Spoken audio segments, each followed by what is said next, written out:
ऐसा कहा जाता है कि यदि आपको लगता है ऐसा कि कुछ करना है, कुछ बड़ा करना है जिससे लोग जो हैं आसपास के लोग आपसे इंस्पायर हों, तो मतलब बहुत कुछ करना चाहिए और ऐसा दिखाएं लोगों को कि देखिए मैं ये कर सकता हूँ, मैं वो कर सकता हूँ। लेकिन किसी महान व्यक्ति ने कहा है, if you want to inspire someone, don't show your super powers to them, show them theirs. इसका क्या मतलब है? इसका मतलब ये है कि आपकी क्या सुपर पावर्स हैं वो आपको दिखाने की जरूरत नहीं है। आप यदि किसी और को ये समझा सकते हैं, बता सकते हैं, दिखा सकते हैं कि वो क्या कर सकते हैं, तभी तो वो इंस्पायर होंगे, तभी तो वो कुछ कर पाएंगे। चलिए इसको एक अच्छे से एग्जाम्पल के साथ आपको समझाती हूँ, आप बहुत इजीली समझ जाएंगे। Ramayana is all about Ram. Ramayana is all about finding Sita माता। सीता माँ को ढूंढना था। क्या प्रभु राम नहीं कर सकते थे? सब कुछ कर सकते थे, वो तो कुछ भी चमत्कार कर सकते थे। लेकिन उन्होंने बहुत सारे लोगों की हेल्प ली। रामायण में बहुत सारे लोगों को अपनी हेल्प करने के लिए अपॉर्चुनिटीज दी।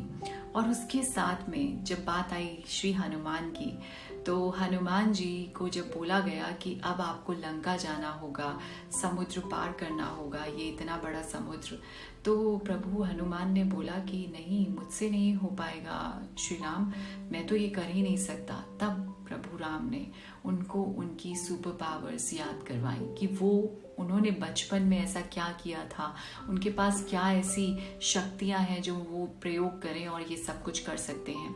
और उन्होंने किया और माँ सीता को ढूंढकर उन्होंने ही लाया। तो सब कुछ किया हनुमान ने। लेकिन Ramayana is all about Ram. नाम किसका है? राम का।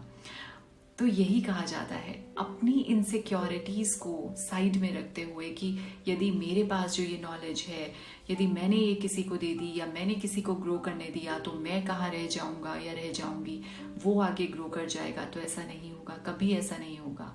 यदि आपके पास वो टैलेंट है, स्किल्स हैं, कैपेबिलिटीज हैं, बहुत कुछ है, आप बहुत इंटेलिजेंट हैं, आपके इंटेलिजेंस कोई नहीं ले सकता, राइट।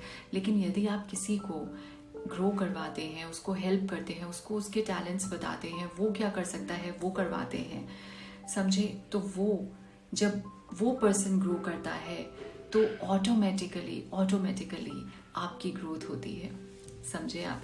जब हनुमान जी ने ये सब कुछ किया तो नाम किसका हुआ? राम का, ठीक है। सो अल्टीमेटली पावर्स हनुमान की थी चाहे, लेकिन नाम किसका हुआ? श्री राम का। तो इसी तरह से ये सोचे बिना कि मैं किसी को हेल्प करूंगा तो कोई आगे बढ़ जाएगा, नहीं। यदि आप किसी को हेल्प करने के काबिल हैं तो आप जरूर हेल्प कीजिए। और ये इंटेंशंस बिल्कुल मत रखिए कि कोई आपसे आगे निकल जाएगा, ऐसा बिल्कुल नहीं होगा, कभी भी नहीं होगा।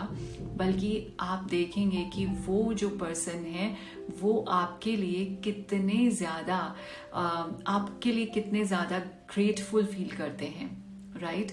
सो वो जो ग्रेटफुलनेस किसी और के से आती है तो वो आपको ऑटोमेटिकली एक बिगर रोल में ले आती है। आपकी ग्रोथ कितनी बिग हो जाती है, ह्यूज हो जाती है।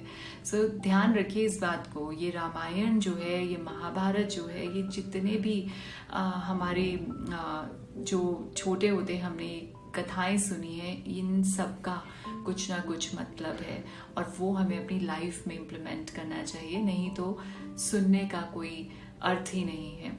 यदि हम उन सब छोटे छोटे वाक्यों को अपनी जीवन में इम्प्लीमेंट करने की ट्राई करें तो देखेंगे कि जीवन कितना सुधर जाता है और हम कितना ग्रो कर पाते हैं।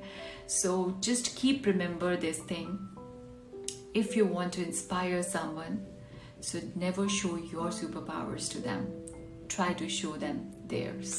Thank you so much.